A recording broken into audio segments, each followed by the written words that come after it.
It was the kind of neighborhood that felt too perfect, like something out of a postcard. Oak Street had tree-lined sidewalks, kids riding bikes, and families who waved at each other from their front porches.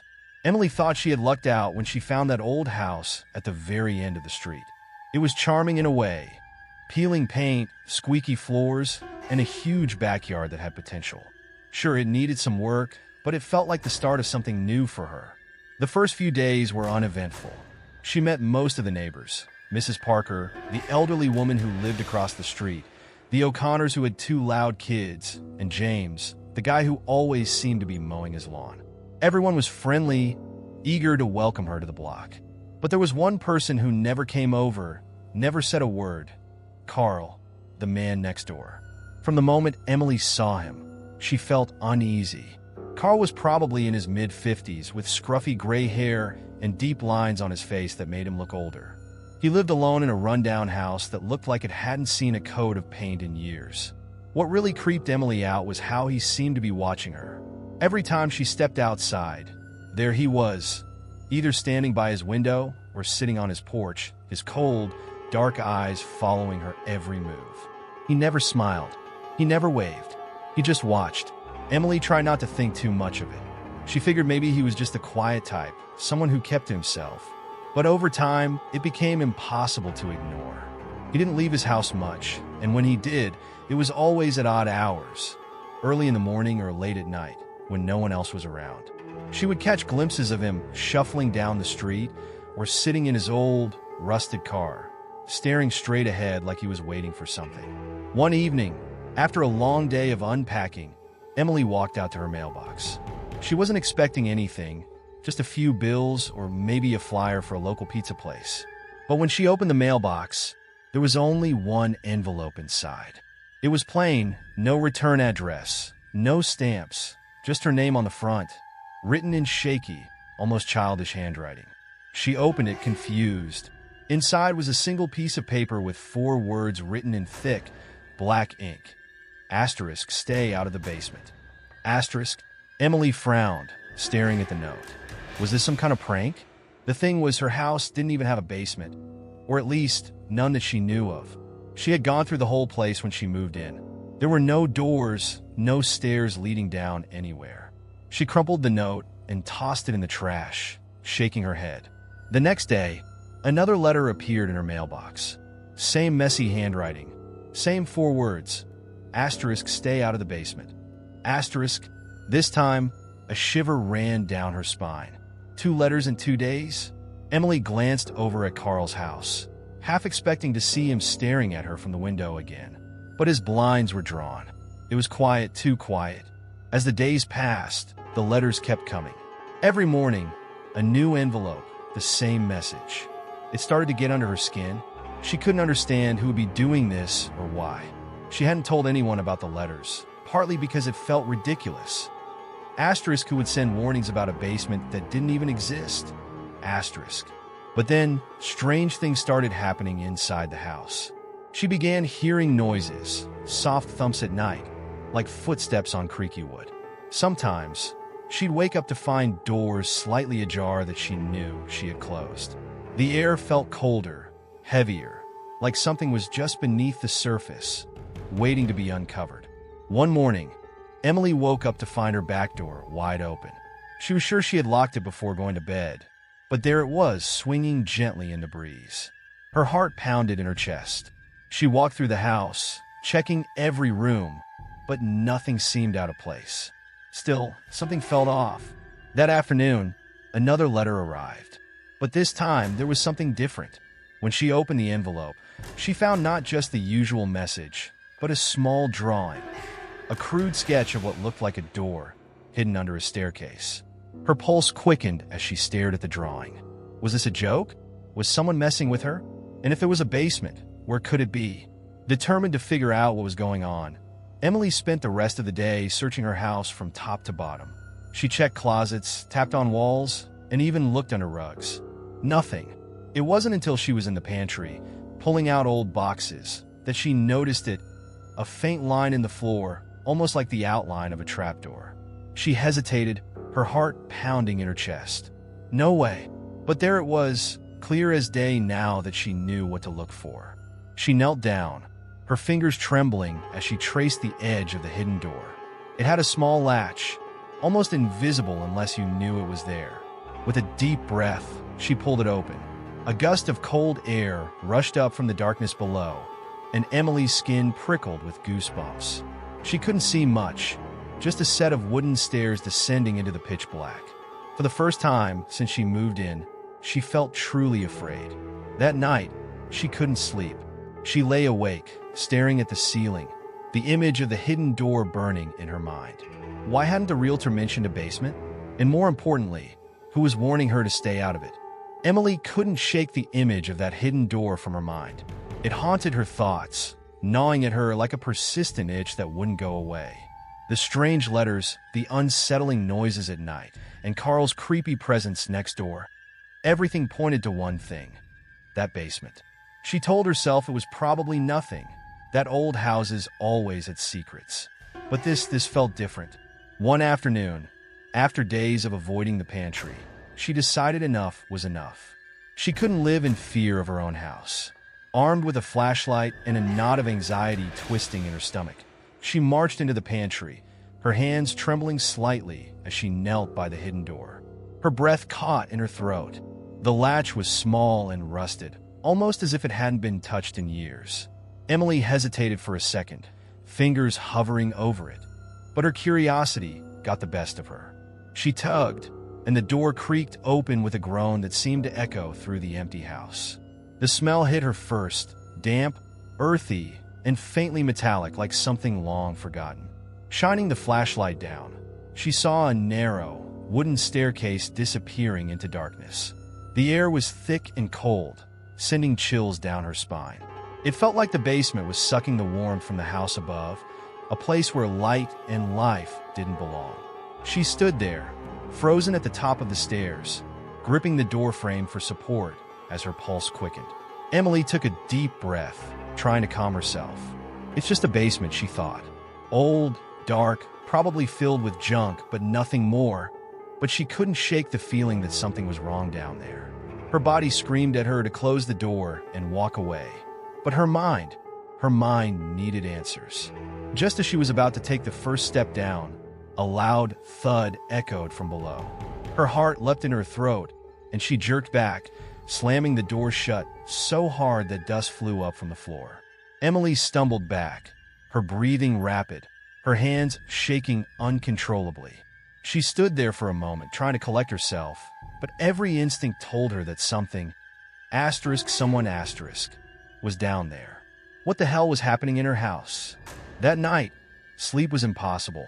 Emily lay in bed, staring at the ceiling, listening to every creak and groan of the old house. The wind outside howled, but it was what she heard beneath the floorboards that terrified her the most: soft, almost imperceptible footsteps. At first, she thought it was her imagination, but then they grew louder, closer. The sound of slow, deliberate movement, like someone was walking just beneath her room. Emily sat up, her heart racing, eyes wide in the darkness. She couldn't take it anymore. She grabbed her phone and dialed 911, her hands shaking so badly she nearly dropped it. When the operator answered, Emily's voice was frantic. "I think there's someone in my house in the basement. Please, I need help." The police arrived within minutes. 2 officers searched every corner of her house, checked every window and door. When they got to the pantry, Emily showed them the hidden door. They opened it and descended into the basement, flashlights scanning the dark corners. After what felt like an eternity, they came back up, shaking their heads. "There's nothing down there, ma'am," one of them said, his tone calm but dismissive. "Just some old furniture and dust. No sign of anyone." Emily was stunned. How could that be? She heard the footsteps. She felt the presence. But the noises, the letters, she stammered, feeling foolish. The officer gave her a sympathetic look. "Old houses make sounds, especially at night. And those letters? Probably just a prank. Let us know if anything else happens, but for now, there's nothing to worry about." As the police left, Emily stood in the doorway, watching their car disappear down Oak Street. She didn't feel reassured. If anything, she felt more unsettled. She knew what she had heard. She knew something wasn't right. The next morning, the familiar sound of the mail slot clinking echoed through the house. Emily's stomach churned as she approached the door. She hesitated before picking up the envelope, her fingers trembling. It was another letter. The same messy handwriting, the same plain envelope. But this time, it wasn't just a warning. Asterisk, I warned you. Asterisk, the words seemed to glare up at her, dripping with menace. Emily's blood ran cold. She felt her knees go weak as she dropped the letter to the floor, her heart pounding in her ears. What scared her most wasn't the message. It was the knowledge that someone, somehow, knew she had opened that door. A few days passed after the last letter, and Emily did everything she could to distract herself from the eerie events that seemed to be surrounding her. She spent her time outside, gardening, taking walks around the neighborhood, trying to blend into the peaceful routine of Oak Street. That's when she started talking more to Sarah, a bubbly woman in her early 30s who lived just a few houses down. They'd met briefly during Emily's move-in, but now that they were spending more time together, Emily was beginning to trust her. One afternoon, as they were sitting on Sarah's porch drinking iced tea, the conversation shifted toward their neighbors. Emily had been thinking a lot about Carl, the letters, the staring, the weird vibes, and figured Sarah might know something about him. Carl? Oh, he's been around forever, Sarah said, leaning back in her chair. He's kind of what people around here say he's strange but harmless. He's lived in that house for as long as I can remember. Emily raised an eyebrow. Has he always lived alone? Sarah hesitated for a moment, her expression growing serious. Not always. He had a wife, but she went missing years ago. It was a big deal when it happened. Everyone in the neighborhood was talking about it for months. Emily's heart skipped a beat. Missing? What happened to her? Sarah shook her head. No one knows. One day, she was just gone. The police searched everywhere, questioned Carl, but nothing ever came of it. There were rumors, of course. Some people thought she just left him. Others believed something worse. But after a while, people stopped asking. Carl never remarried, and after that, he just kept to himself. Emily felt a chill run down her spine. The missing wife, the strange letters, Carl's constant watching, it all seemed too connected.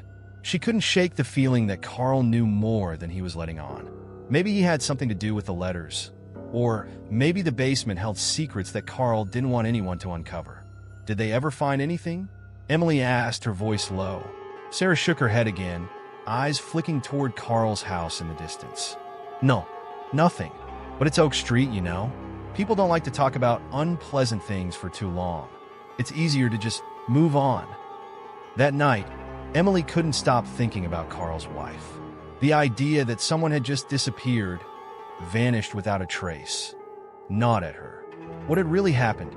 And why had Carl become so reclusive after she was gone? But before Emily could dig deeper into her thoughts, something else happened that made her blood run cold. It was just after midnight when Emily woke up to a strange noise, like a soft tap tap tap against the kitchen window. She blinked groggily, her mind foggy with sleep, but the sound came again. She sat up in bed, listening. The house was silent, except for the gentle tapping. Cautiously, Emily got out of bed and crept toward the kitchen. Her footsteps were quiet on the hardwood floor, her pulse quickening with every step. When she reached the kitchen, she stopped dead in her tracks. The window was wide open. Her heart pounded in her chest as she stared at the window. She knew she had locked it before going to bed. But now, it hung open, the curtains swaying gently in the cool night breeze. Emily's breath hitched as she looked closer and saw something that made her skin crawl. Muddy footprints. The print started just outside the window and led straight across the kitchen floor. Dirty, smeared tracks of someone who had been outside, but had come inside. Her eyes followed the trail, heart thudding loudly in her ears, until the footprints stopped. Right in front of the hidden door, Emily's blood turned to ice. She took a step back, nearly stumbling over her own feet. Someone had been inside her house. Someone had walked right through her kitchen, past her while she slept, and gone straight to the door she had been avoiding for days. Her mind raced. Carl. No, it couldn't be. Or could it? Was this all some twisted game he was playing with her? Or was it someone else? Someone she didn't even know was watching? She quickly grabbed her phone and called the police, her hands shaking so badly she could barely dial the number. This time, her voice was filled with fear as she told them about the open window, the footprints, the hidden door. The police arrived quickly, just as they had before. 2 officers scoured the house again, but like before, they found nothing. No signs of forced entry, no evidence that anyone had been inside, just the muddy footprints leading to the door and then stopping. Emily stood in the kitchen, feeling helpless as the officers explained that there wasn't much they could do without more evidence. They suggested she install security cameras just in case, and left her with a vague sense of reassurance that felt hollow. As she stood there, staring at the hidden door, her mind swirled with questions. Who had been in her house? And why had they gone straight to the basement? And then, the most chilling thought of all crept in her mind. Had they ever really left? That night, Emily didn't sleep. She couldn't shake the feeling that the house was watching her, that something was lurking just beneath the surface. Every creak, every gust of wind made her jump. And in the back of her mind, the same question echoed over and over. What was in the basement? The day after the mysterious footprints appeared, Emily could barely concentrate on anything. Every sound, every movement in her house made her jump. The hidden door haunted her thoughts. What was down there? Why had the letters warned her so adamantly to stay out? That evening, the sky darkened with a brewing storm. Thunder rumbled in the distance, and the wind picked up, rattling the windows. Emily sat on her couch, trying to lose herself in an old movie, but her eyes kept darting to the pantry door. She felt like she was being watched, as if something was waiting for her to make a move. Suddenly, the lights flickered, and then everything went dark. The entire house was swallowed by darkness, save for the faint flashes of lightning outside. Emily's heart raced as she grabbed her phone, turning on the flashlight. She felt a sense of dread creeping up her spine. Great, she thought. Just what I need, a power outage. She grabbed a flashlight from the kitchen drawer and headed to the basement door. She had never dealt with the breaker before, but she figured it was worth checking to see if she could get the lights back on. As she approached the hidden door, her nerves grew sharper. It felt like the air was thicker, colder. Just as she reached for the latch, a knock echoed from the front door. Emily froze, her heart leaping into her throat. The knock came again, louder this time, more insistent. Who would be at her door in the middle of a storm, especially after everything that had happened? With the flashlight trembling in her hand, Emily made her way to the front door. She hesitated, her fingers hovering over the doorknob, when another loud knock almost made her jump out of her skin. "Who is it?" she called out, her voice more shaky than she intended. There was no response, only the sound of rain pounding against the roof, and another knock. Taking a deep breath, Emily opened the door, just a crack, and her heart nearly stopped when she saw who it was. Carl stood on her porch, drenched from head to toe. His usually stern face was twisted with something Emily hadn't expected: fear. His clothes clung to him, soaked from the rain, and his gray hair was plastered to his forehead. But what startled Emily the most were his eyes. They were wide, filled with desperation. "I need to talk to you," Carl muttered, his voice barely audible over the storm. He looked around nervously, as if someone or something might be watching, against every instinct telling her to slam the door and lock it. Emily found herself opening it wider. "What are you doing here?" she asked, her voice strained with anxiety. Carl didn't answer right away. Instead, he stepped inside, his wet shoes squishing against the hardwood floor. He looked like a man who had seen something that shattered his world. "Please, I won't stay long," Carl said, his voice trembling as he wiped rainwater from his face. "But you need to leave this house. You don't understand what's happening." Emily narrowed her eyes, trying to process what he was saying. "What do you mean? What's going on?" Carl collapsed into the nearest chair, his hands trembling uncontrollably. He looked more vulnerable than Emily had ever seen him, a far cry from the creepy neighbor who stared at her from his window.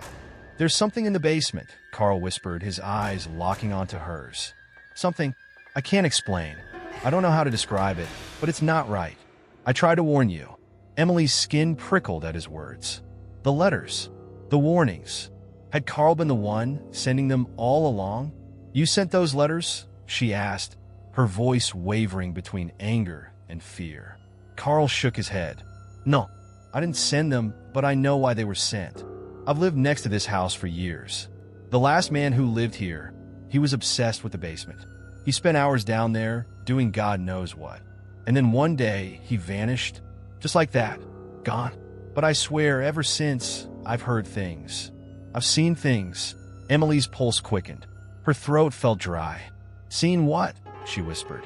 Carl's hands clenched tightly in his lap, his knuckles white. I don't know how to say this without sounding crazy, but I think something is trapped down there.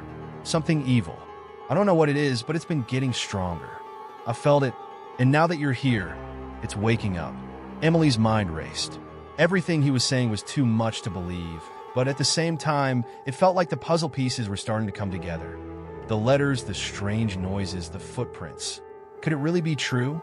Could something be lurking beneath her feet, waiting for the right moment to? Suddenly, a loud crash came from the kitchen, shattering the silence. Emily and Carl both jumped, their heads snapping toward the sound. The noise was unmistakable, the sound of glass breaking and something heavy falling. Carl's face drained of color. "It's happening," he muttered, his voice barely a whisper. Without another word, he bolted from the chair, rushing to the door. "Wait!" Emily called after him, but Carl didn't stop. He yanked the front door open and ran out into the storm, disappearing into the night without so much as a glance back. Emily stood there, frozen in place, her mind swirling with terror and confusion. The house was eerily silent now, except for the steady drumming of rain outside. She turned slowly toward the kitchen, her heart pounding in her chest. She didn't want to go in there. She didn't want to see what had caused the crash, but she knew she couldn't avoid it. With her flashlight still in hand, she made her way cautiously toward the kitchen. Her breath came in shallow gasps as she stepped through the doorway. Her kitchen window, wide open again. Shards of glass from a broken vase littered the floor, and something else caught her eye, fresh, muddy footprints. They led straight to the hidden door. Emily's nerves were shot, her heart racing as Carl's words echoed in her mind. Asterisk, something evil. It's waking up. Asterisk, the power still hadn't returned, and the storm outside roared as if mirroring the chaos in her head. The crash from the kitchen, the footprints, the open window, it was all too much. But this time, she wouldn't run. She couldn't live in fear anymore. Grabbing the largest kitchen knife she could find, she marched toward the hidden door. Her hand shook as she reached for the latch, but her mind was made up. Whatever was down there, she needed to face it. With a deep breath, Emily opened the door. A cold gust of air rushed up from the dark stairwell, smelling of damp earth and decay. She shined her flashlight down, illuminating the narrow, wooden staircase that seemed to descend forever into the shadows. It looked even more menacing than before, but she forced herself to take the first step. The stairs creaked loudly under her weight, the sound reverberating through the darkness. Emily's heart pounded in her chest as she descended, gripping the knife tightly in one hand, her flashlight shaking in the other. The deeper she went, the colder the air became, as if the basement was a world entirely separate from the one above. The smell grew stronger, damp, moldy, and something else, something metallic like rust or blood. At the bottom of the stairs, Emily's flashlight beam cut through the darkness, revealing a small, cramped basement. The ceiling was low, and the walls were made of old, crumbling stone, covered in a thick layer of dust and cobwebs. It was eerily silent, the only sound her own shallow breathing. The basement was filled with old furniture, broken chairs, a warped table, and boxes stacked haphazardly in the corners. Everything was coated in dust, untouched for what seemed like years. But as she moved deeper into the room, her flashlight fell on something that sent a chill down her spine. In the far corner, barely visible in the dim light, was a small, wooden box. It was old, its once shiny surface now dull and scratched. Emily felt a strange pull toward it, like something was urging her to open it. Her pulse quickened as she approached the box, her hand hovering over the lid. This is it, she thought. Whatever's been haunting this house, it has to do with this. She took a deep breath and lifted the lid. Inside were old, yellowed photographs. Her hand shook as she pulled them out, wiping the dust away to get a better look. The first photo was of Carl, much younger, standing next to a woman, his wife. They were smiling, happy in front of the house next door. But the more photos she flipped through, the more unsettling they became. There was Carl's wife again, but this time, she wasn't smiling. She looked tense, standing with her arms crossed in front of a different house, Emily's house. And behind her in the background of the photo was the hidden door wide open. Emily's breath caught in her throat as she stared at the image. How was this possible? Her house, the hidden door, it had been there for years, long before she had ever moved in. She continued flipping through the photos, each one more disturbing than the last. Carl's wife was always there, standing in front of Emily's house, her expression growing more haunted with each photo. And in the background, that door, always open, as if something was waiting for her. But it was the last photo that made Emily's blood run cold. It showed Carl's wife, standing alone in front of the house, her face pale and drawn. But this time, she wasn't alone. Behind her, standing just inside the open door, was the figure of a man, dark, shadowy, and barely visible, as if he was part of the house itself. Emily dropped the photo, her hands trembling.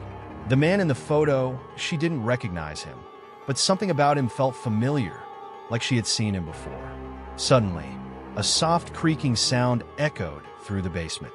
Emily's flashlight flickered as she spun around, her heart pounding in her ears. The hidden door at the top of the stairs had swung shut. She was trapped. Panic surged through her as she rushed to the stairs, the beam of her flashlight bouncing wildly across the walls.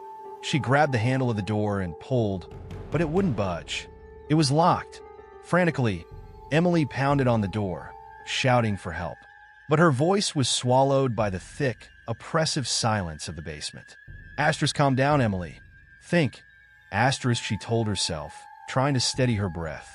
There had to be another way out. There had to be. As she turned back toward the basement, her flashlight flickered again, the light dimming until it finally went out, plunging her into darkness. And that's when she heard it, a low, guttural whisper, coming from the far corner of the basement, where the box had been. Emily's breath caught in her throat as the whisper grew louder, echoing off the walls. It was unintelligible, like a voice from deep underground, muffled and distorted. But she could feel it, whatever it was getting closer. In the pitch black, Emily stumbled backward, her hands groping for the stairs. Her heart raced, her mind screaming at her to get out. She fumbled with her phone, trying to turn on the flashlight, but her fingers were too shaky to press the buttons. The whispering stopped. For a moment, there was nothing but the sound of her own labored breathing. And then a soft creak from the floorboards above. Emily froze, her heart thudding in her chest. The footsteps were back, slow, deliberate, and coming from the kitchen. Someone or something was upstairs. Emily's heart raced as she fumbled with the lock on the basement door, her breath coming in ragged gasps. Somehow, she managed to pry it open, and without a second thought, she bolted up the stairs and out into the rain, gripping the photo in her hand like a lifeline. Her feet pounded against the wet pavement as she sprinted to Carl's house, her mind whirling with fear and confusion. She didn't stop to think. She didn't care about the rain soaking her clothes or the fact that it was the middle of the night. She only knew one thing. Carl had answers. He had to. The man in the photo, the hidden door, the strange whispers from the basement. It all connected, and Carl was the only one who could tell her the truth. She reached Carl's front door and began pounding on it with both fists, her frustration bubbling over.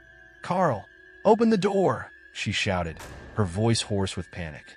"I need to talk to you. Now." For a few agonizing moments, there was only silence. Emily banged harder, rain streaming down her face, mixing with her tears. "Carl!" Finally, the door creaked open and Carl stood in the doorway.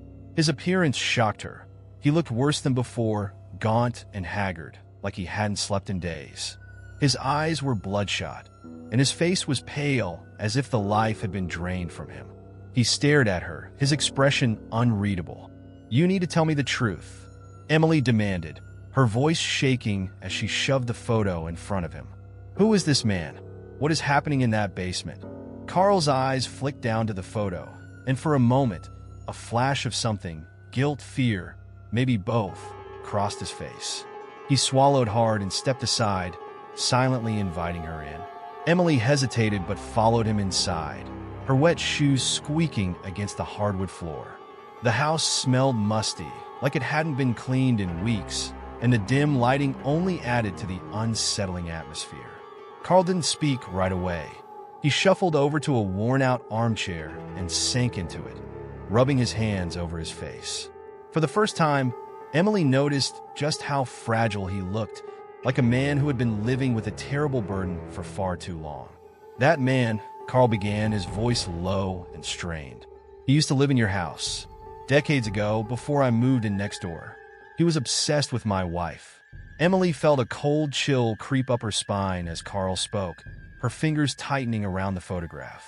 Obsessed? Carl nodded, his gaze distant, as if he were reliving a nightmare. At first, we didn't even know him. He was quiet, kept to himself. But then, he started watching her. Every time she left the house, every time she was in the yard, he was there. Just like how I've watched you. But not because I wanted to, because I was afraid he'd come back. Emily's stomach twisted. Come back? What do you mean? Carl let out a shaky breath, his hands trembling as they rested on his knees. My wife tried to leave him. She thought she could get away, that it was just some creep with an infatuation. But he wouldn't let her go. One night, she disappeared, vanished without a trace. Emily's heart sank. You think he killed her? Carl's face tightened, his eyes filled with pain. I don't know. The police searched everywhere, but there was no evidence. They questioned him, of course, but he played dumb. They couldn't pin anything on him. So what happened to him? Emily asked, though she was afraid to hear the answer. Carl's eyes flickered with unease. Not long after my wife vanished, he went missing too. Just like that, gone. The house was sold, new people moved in, and life went on. But I always had this feeling that something was wrong, that he wasn't really gone. Emily felt her pulse quicken. What do you mean?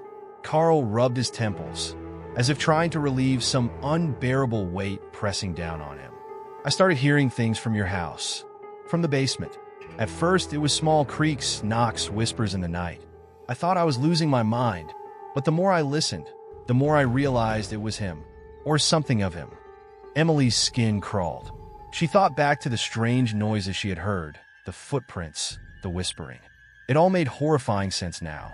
But why? She asked, her voice barely a whisper. Why is he still here?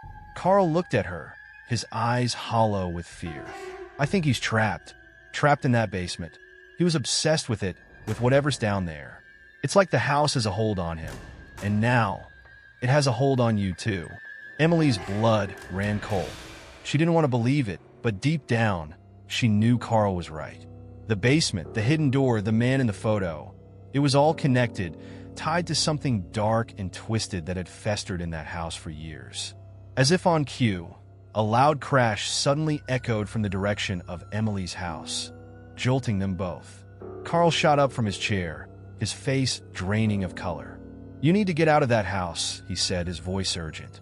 Whatever's down there, it's not finished yet.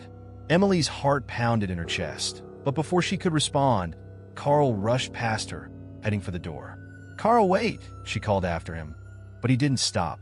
He opened the door and stepped out into the storm, disappearing into the night without looking back. Emily stood there, frozen, her mind spinning.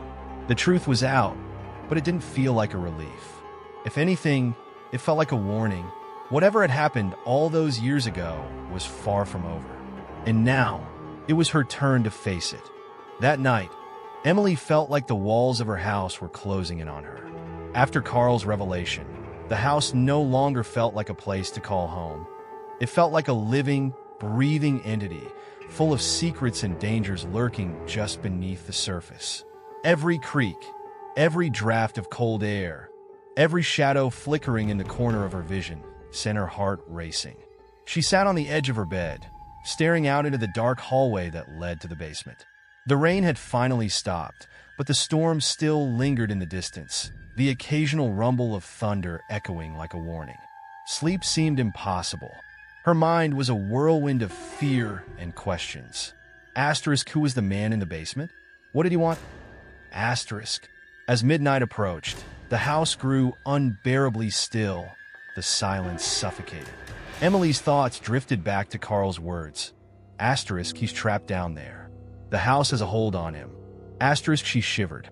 The idea that something was lying in wait beneath her feet, just behind that hidden door, gnawed at her.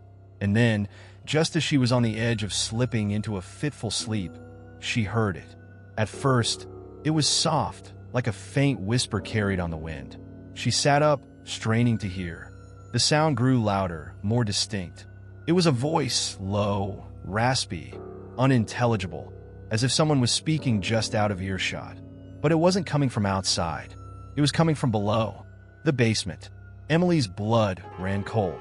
She grabbed the flashlight on her nightstand, her hands trembling as she flicked it on. The beam of light shook as she aimed it toward the hallway, her breath shallow, her pulse quickening. Then came the creaking. It started slow, like the gentle sway of a tree branch in the wind, but it grew louder, more deliberate. Creak, the unmistakable sound of someone, or something, moving up the basement stairs. Her heart pounded in her chest as she stood, the light from her flashlight bouncing off the walls as she made her way to the top of the stairs. She tried to convince herself that it was nothing, just the old house settling. But deep down, she knew that wasn't true. Something was down there. Something was coming. The whispers grew louder, the creaking steps closer. She stood frozen at the top of the hidden door, staring at the latch, too afraid to move but too curious to run. She swallowed hard, gripping the flashlight so tightly her knuckles turned white. Suddenly, the hidden door burst open with a force that nearly knocked her off her feet. Emily screamed, stumbling back as a dark figure rushed out from the basement. Her flashlight clattered to the floor, the beam spinning wildly across the walls. She scrambled to get her bearings, her heart in her throat, terror freezing her in place. The figure tumbled out of the doorway and collapsed onto the floor in front of her, gasping for breath. It wasn't the man from the photo. It was Sarah. Emily's mind reeled as she stared down at her friend, who was barely conscious, her face pale and her clothes soaked with sweat. Sarah's eyes fluttered open, and she tried to speak, but her voice was weak, barely a whisper. "Emily," she gasped, her body trembling violently. "He's here." Emily dropped to her knees beside her, panic rising in her chest. "Sarah, what are you doing here? What happened?" Sarah's eyes were wild with fear, darting around the room as if searching for something, someone. The man in the basement," she choked out, her breath labored. "He never left, he's still here." Emily's stomach lurched. The man from the photo, the man who had disappeared. He was still in the house, still haunting the basement. She felt a chill spread through her body, her skin prickling with dread. "What do you mean?" Emily asked, her voice shaking. "How do you know this?" Sarah's breathing was ragged, her words slurred from exhaustion. "I heard him. I saw him. I couldn't sleep. I thought you were in danger. I had to come, but I was too late. He's coming for you, Emily." Before Emily could respond, the temperature in the room dropped suddenly, and a gust of cold air swept through the hallway. The hairs on the back of her neck stood on end as she felt a presence, an unseen force, looming over them. A low, guttural whisper filled the air, the same voice she had heard earlier, but this time it was closer, more insistent. Emily's skin crawled as the sound seemed to wrap around her, suffocating her thoughts, pulling her toward the basement door. Sarah's grip tightened on Emily's arm, her eyes wide with terror. "You have to stop him," she pleaded, her voice barely a whisper. "He won't let you go. He's been waiting." Emily's heart pounded in her ears as she stared down the dark staircase. The hidden door was still open, a gaping maw leading into the unknown. The whispers grew louder, more frantic, like they were calling her, urging her to come down. "No," she whispered, shaking her head, fear gripping her entire body. "I can't go down there." But before she could think of what to do next, The air grew impossibly heavy, as if the entire house was sinking into the ground. The walls creaked and groaned, the floorboards under her feet trembling. The shadows seemed to stretch and twist around her, warping the space until she could no longer tell what was real and what was part of the nightmare. The whispering turned into a growl, deep, menacing, filled with rage. And then, from the basement, came the sound of footsteps, slow, deliberate, echoing up the stairs. Each step sent a jolt of fear through Emily's body, paralyzing her. She couldn't breathe. She couldn't think. The man was coming. Sarah clutched Emily's hand, her grip weakening. "Don't let him win," she whispered, her voice fading. "Don't let him take you." With one final gasp, Sarah collapsed, her body going limp in Emily's arms. Emily's vision blurred as tears filled her eyes, panic threatening to consume her. She looked at the open basement door, her flashlight still flickering on the ground. The footsteps stopped, and in the dark, just beyond the threshold, she saw him. The figure of a man, tall, dark, with hollow eyes that seemed to burn with something inhuman, stood at the bottom of the stairs, staring up at her. Waiting, Emily stood frozen in the darkness, her heart pounding in her chest as the figure at the bottom of the basement stairs stared up at her. Time seemed to stretch out, the air thick with an unnatural stillness. For what felt like an eternity, neither of them moved. The shadows wrapped around the figure, distorting him, making him seem like part of the house itself. And then, with a shudder, the lights in the hallway flickered back on, and the figure was gone. Emily's breath came in shallow, terrified gasps as she stared into the empty space where the man had been. She blinked, not trusting her eyes, but the basement was silent now. Whatever she had seen, whatever it had been, was gone. Sarah's unconscious body lay limp beside her. Emily snapped out of her shock and scrambled to find her phone, her fingers trembling as she dialed 911. The police arrived within minutes, filling Emily's house with the chaos of flashing lights, heavy footsteps, and tense voices. Officers searched the house from top to bottom, combing every room, every shadowy corner, and of course, the basement. Emily stood outside, shivering in the cold night air, her mind racing, trying to make sense of everything that had happened. Sarah had been taken to the hospital, still in shock, barely able to speak. Emily had wanted to go with her, but the police insisted on staying to ask questions. All she could manage was to repeat the same thing. Asterisk, there was a man in my basement. Asterisk, but every time, the response was the same. They found nothing. No man, no signs of forced entry. The house was empty. Emily knew what she had seen. She knew the truth. But the more she tried to explain, the more it felt like the nightmare wasn't over, that something still lingered, waiting for her to return. By the time the police finished their search, dawn was breaking. Exhausted, emotionally drained, and terrified to be alone, Emily packed a bag and left to stay with a friend, too shaken to even think about spending another night in that house. The next day, just as she was starting to feel a glimmer of safety, her phone rang. It was the police.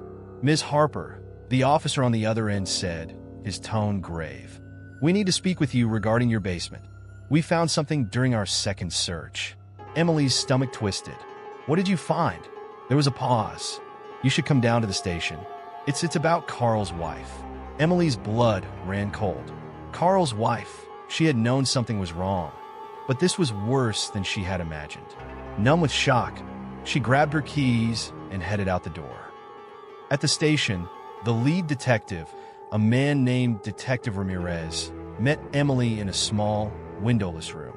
His face was grim as he laid a few photos down on the table in front of her. "We found this inside the walls of your basement," he said, his voice heavy with the weight of the revelation. "It was bricked in for years." Emily's eyes widened as she looked at the photos. Her breath caught in her throat. It was a body, or what was left of one. Skeletal remains, wrapped in old, tattered fabric, lay in a crumbling brick alcove. The image was haunting, but even more disturbing was what Ramirez said next.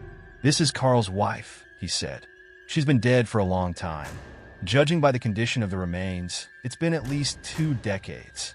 Emily's heart pounded in her chest, her mind reeling with the horrific reality. Carl's wife hadn't just disappeared. She had been killed and bricked into the walls of her own house. Emily's house. Who would do something like that? Emily whispered, barely able to speak. Detective Ramirez sighed, pushing another set of photos toward her. These ones were older, grainy, black and white images of a man standing in front of her house. The same man from the photos Emily had found in the basement. This man lived in your house after Carl's wife disappeared, Ramirez explained. He was obsessed with her. When she tried to leave Carl, she sought refuge in that house. We think he lured her there, trapped her, and eventually killed her. Emily's blood ran cold. The man from the photos. The man who had haunted her basement. But that's not all, the detective continued, his voice growing more somber.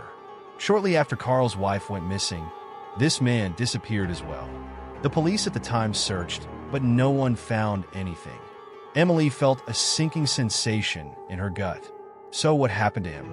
Ramirez hesitated, his eyes scanning her face, as if weighing how much more she could handle. We believe he died in the house.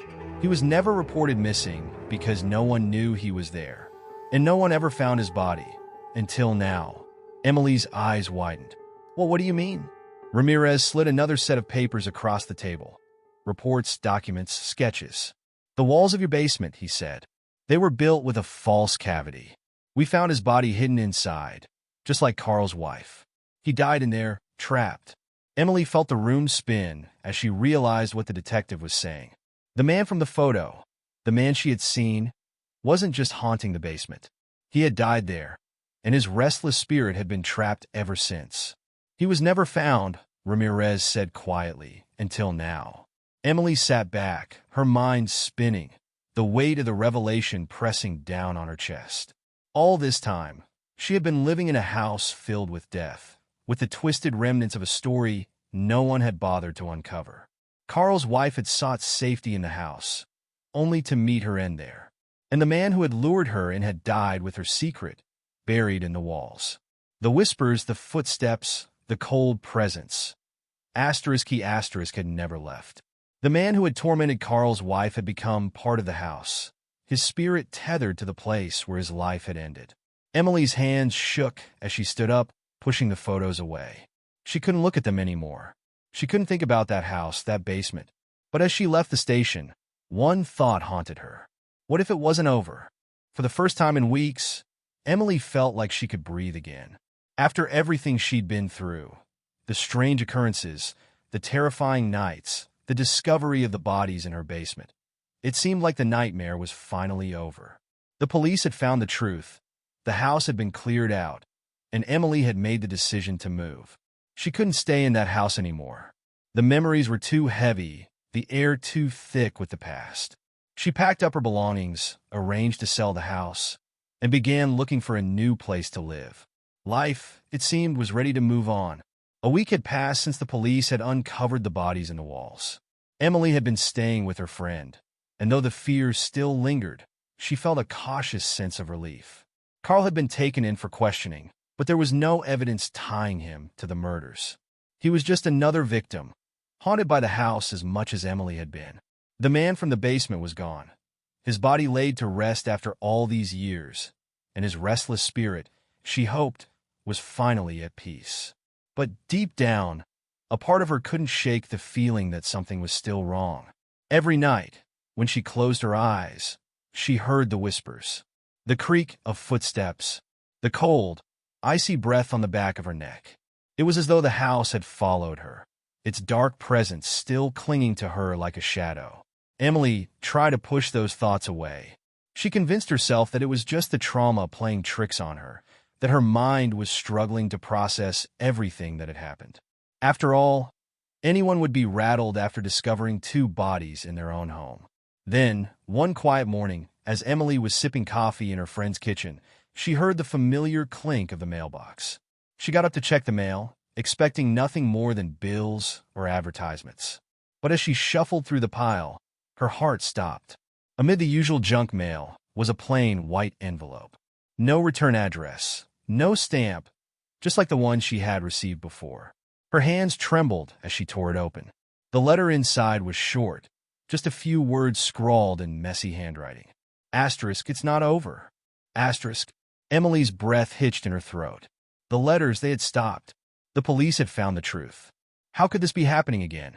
But as she stared down at the note, her blood turned to ice. There at the bottom of the letter was a signature. Her own name. Emily staggered back, dropping the letter onto the kitchen table as if it had burned her. Her heart raced, her mind spinning in disbelief. How could this be? She hadn't written this letter.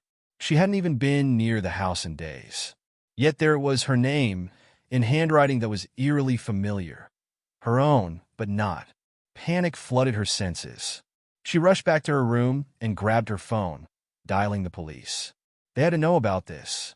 Maybe it was some kind of mistake, a cruel prank from someone who had heard about the case. But even as she tried to rationalize it, a sinking feeling took hold in her gut. This wasn't a prank. This was something else, something darker. The detective on the other end of the line listened patiently as Emily explained, his voice calm and steady. But when she mentioned the signature, there was a pause. "Ms. Harper," he said slowly, "are you absolutely sure it's your handwriting?" Emily swallowed hard, her pulse racing. "Yes, I'm sure. I don't understand how, but it looks just like mine." There was a long silence on the other end. Finally, the detective spoke again, his tone serious. "We're going to send someone over. Don't go back to the house, and don't engage with anyone. We'll look into this." Emily hung up, her heart pounding in her ears. She paced the room, trying to make sense of the situation. How could someone forge her handwriting? Was this part of the lingering curse of the house? Had the man's spirit, his malevolent presence, latched onto her, even after his body had been found? The hours passed slowly. Emily kept glancing at the door, expecting someone, something, to show up. But nothing happened. The letter remained on the table, its presence gnawing at her with an intensity that she couldn't escape. By evening, she had convinced herself that the police would take care of it, that maybe it was just one last scare before she could truly be free. But as the sun dipped below the horizon, casting long shadows across the walls, her phone buzzed again. Another message. Her hands shook as she picked it up, her breath catching in her throat as she read the text. Asterisk, come home. Asterisk. Emily's stomach twisted. The message was from her own number. Her mind raced. She hadn't sent that message. How could she? Was someone using her phone? Her identity? Or was it something else? Desperate, she rushed to her car, ignoring her friend's concerned questions. She needed answers. She needed to see the house one last time, to confront whatever this was. The drive back to Oak Street felt like a blur. The house loomed in the distance, its silhouette dark and foreboding under the moonlight. The police had taped it off, but as she pulled up to the curb, she noticed something strange. The front door was slightly ajar. With her heart pounding in her chest, Emily stepped out of the car, her feet crunching on the gravel. She approached the house slowly, every instinct screaming at her to turn back. But she didn't. The door creaked as she pushed it open, the familiar scent of damp wood and dust hitting her like a wave. The house was dark, silent. Her flashlight flickered as she made her way toward the basement door, the place where it had all started. The hidden door was open. Emily's breath hitched as she peered down into the darkness. The air was thick, suffocating. And then, from deep within the basement, she heard it. A whisper. It wasn't a man's voice this time. It was hers. Asterisk, come home. Asterisk. Terror gripped her as she realized the truth. The house wasn't done with her. It never would be.